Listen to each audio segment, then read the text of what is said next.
ritmo di una vecchia batteria, perduto come un granello di sale in un mare salato. What? No, I don't want any pizza. What are you talking about? It's 8 o'clock. That's lunch food. Come on. Oh, I get it now. Chuck, we can't have that. There's no racism on this channel. I know what you're doing. I know what you're doing. And I'm sure our Italian viewers will not appreciate that one bit. Hey, folks. Welcome to Manny CA. I'm Manny. Thanks for tuning in for another educational, informational, and hopefully entertaining video on the shooting sports.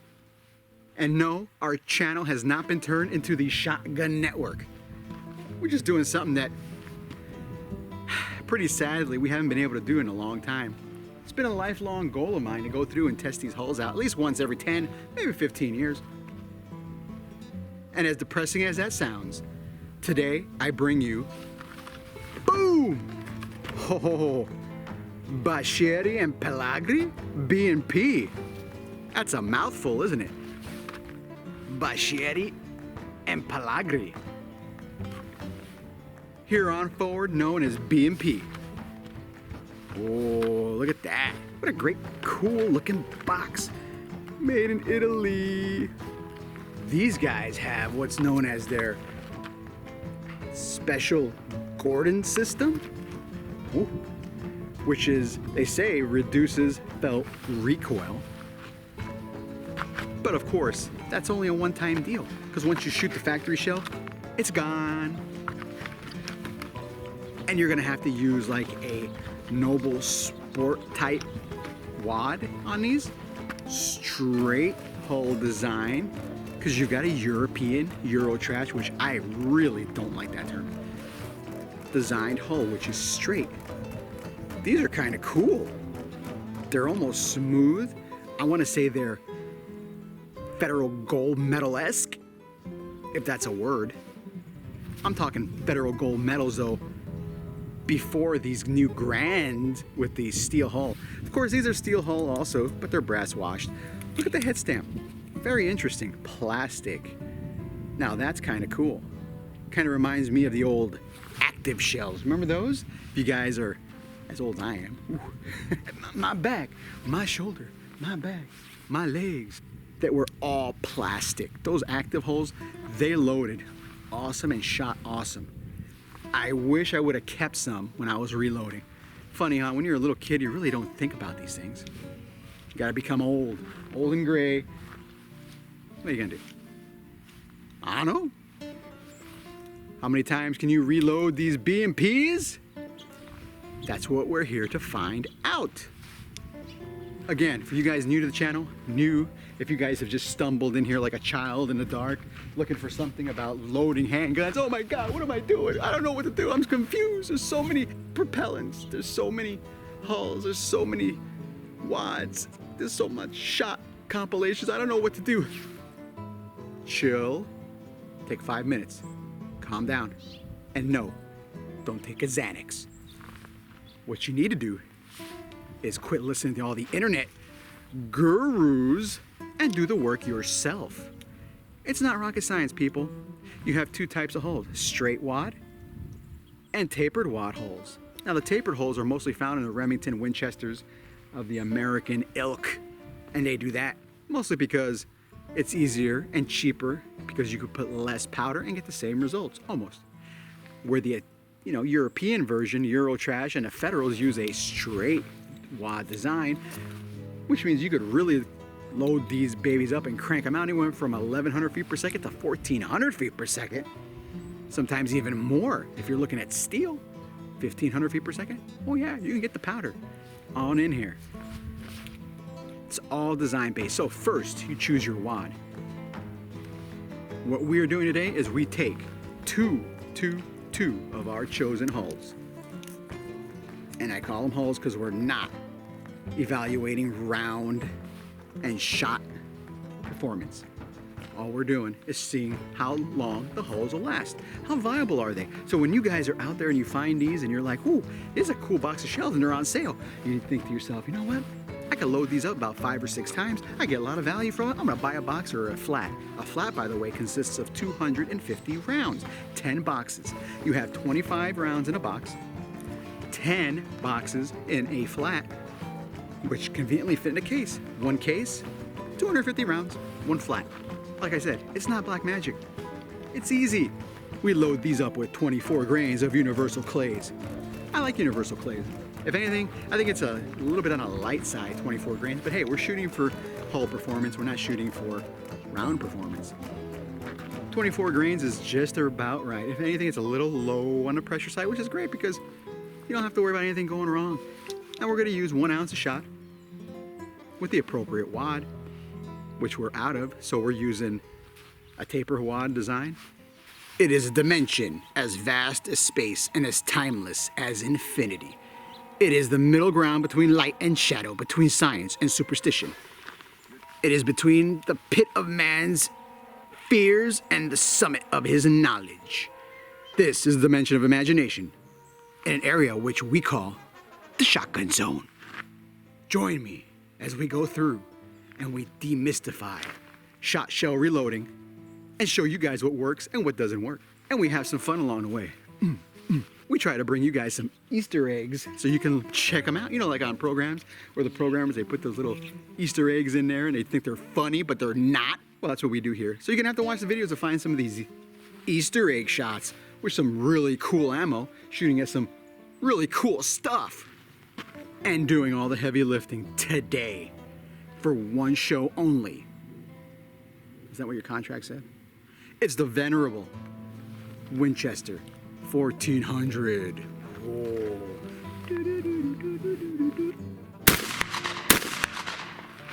And don't forget, since these are European hulls, they have a bigger European style primer pocket, which you're gonna have to use either a Rio, a Fiocchi, or a Noble Sport. Some people, they have no consideration. Anyway, load accordingly. Remember, Chedites are loading toward the American market, I found. I don't know why they're doing that. But they're supposed to be bigger, but they're not. And, Chedite, or as the French call them, the French flags, they say, s'il vous plaît, Chedite.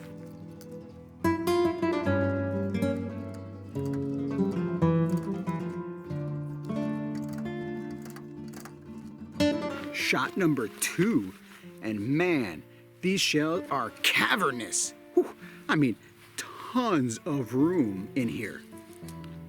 We're getting a little bit of dishing, and that happens when you don't have enough shot in there or the right component.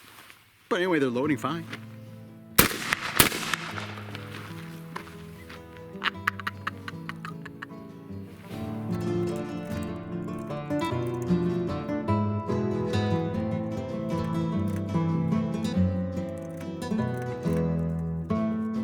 Shot number 3, load number 2.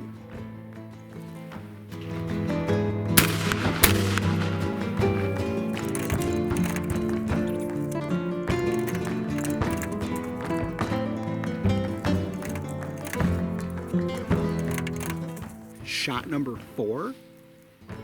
They look really nice. We got a little bit of a mashing here in that bottom one. Is that indicative of things to come? I don't know. Stay tuned. Oh, and don't forget, if you guys don't have the larger primers, we have a video that shows you how to swage your shotgun primers pockets down to size so they'll fit at least 1 or 2 more times. It's in the playlist. It's in the, hey, how many times can I load that hull video? Go back and take a look. Link should be in the description below somewhere.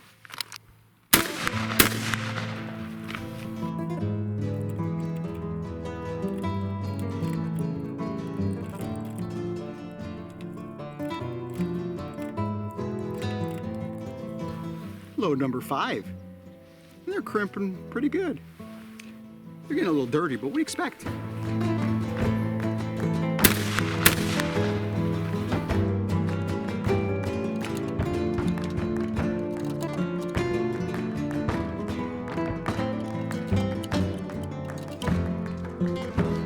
After shot number 5, it seems like the primer pockets are opening up just a little bit. Shot number 6, load number 5. Still crimping pretty nicely. if I do say so myself. After shot number 6, kind of see what's going on inside with the crystallization of the plastics and the scorching. But otherwise, they're holding their own. 6-point crimp. Well, you guys already probably figured out that they're steel brass washed rims, right? Because I'm using the magnet to pick them up.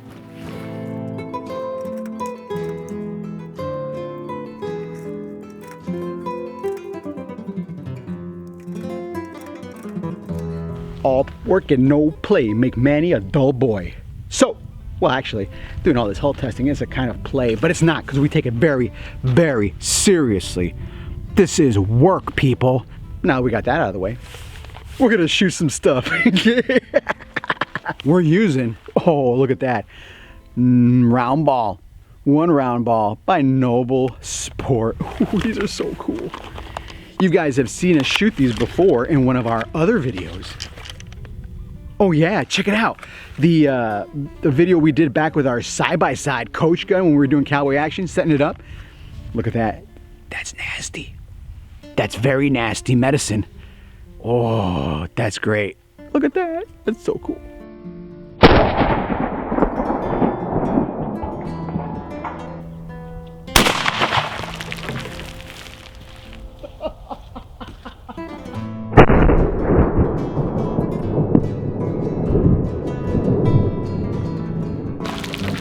Man, that was cool.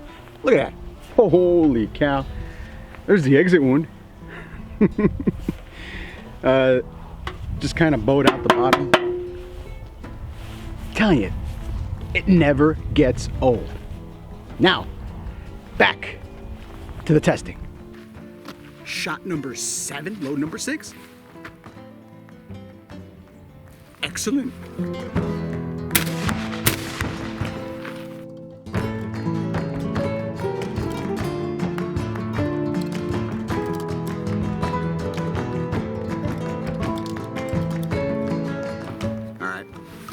I was able to push them in a little bit by hand, but I had to finish them on the machine, so they look like they're coming loose.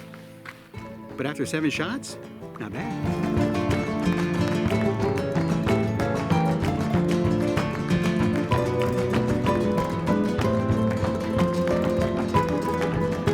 Shot number 8, load number 7. The crimps are still looking outstanding.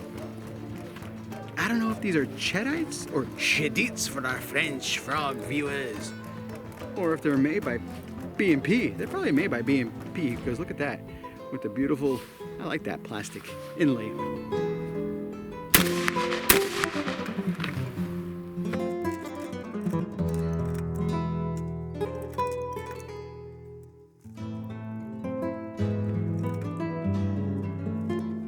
Houston, we have a problem.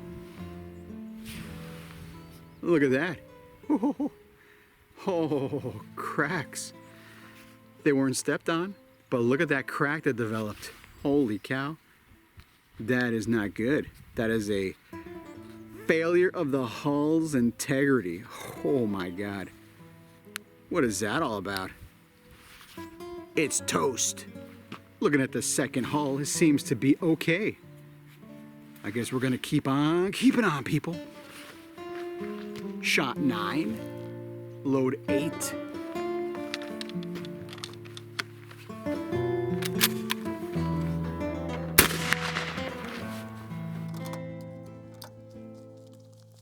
Okay, now, check that out.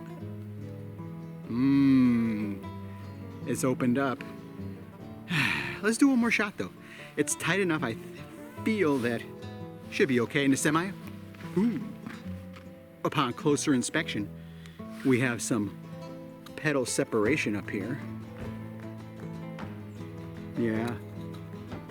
And they're crispy. They're toast.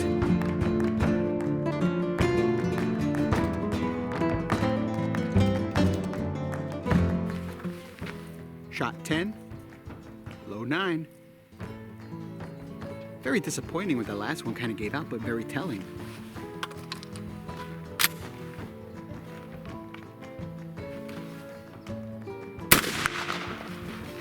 Love the smell of gunpowder in the morning. Reminds you of being a little kid running behind the old man in the field, doesn't it? Well, for me it does.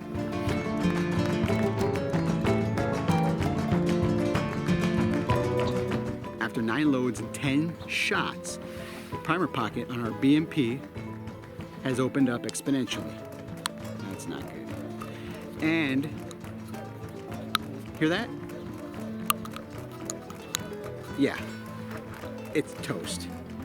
You've got multiple hulls, pedal separation going on. Here, let's get that on film. Crunchy as heck. I don't know why that last one cracked where it did. That was interesting. Very telling. Very, very telling indeed. Just for a close-up, this is the one that cracked. Look at that. Ooh. Lateral. Very interesting. Or vertical. Or lateral. Vertical. Well, anyway. Man. They cracked faster than Stormy Daniels did. Here's a view of the plastic base wad, their proprietary system from the inside. And then here we cut one open and we've got one of our, this is a, funny enough, you got a little bit of slop in it. You can see up the top right there, I'm squeezing a little bit. A little bit of slop in there, which of course, straight wall hull, this is a tapered wad. It's not working out. But remember, this was just hull integrity, not shot performance. So, how many times can you reload a B&P hull? Boom! I'm gonna say 9, maybe 10. But then again, we had a split after 7. I think it was 7 or 8. I don't know. Go back and watch it. Anyway, are they worth the premium price? That's a cool looking box. Look at that. I'm like a child. I saw it on the shelf. I'm like, oh, give me that one. Yeah. B&P, it's quality. I was kind of disappointed at how that crack showed up though. Oh man, I don't know. Are they worth the price? I don't know. If you could find them for $6-7, why not? If you can find them cheaper on sale, do it. Remember, don't ever pay retail for shells. We have so much data on our channel right now under the, hey, how many times can I load that hull? That you guys could go home, make a list of what we got, go to your favorite big box store or local sportsman's warehouse or local mom and pop shop, go in there and look on the shelf and go, those shells were good, those were not so good, depending on what you want to do. Now you guys are armed with the information, pun intended. Hope you guys enjoyed it. Let me know if you didn't, and if you didn't, too bad, don't watch.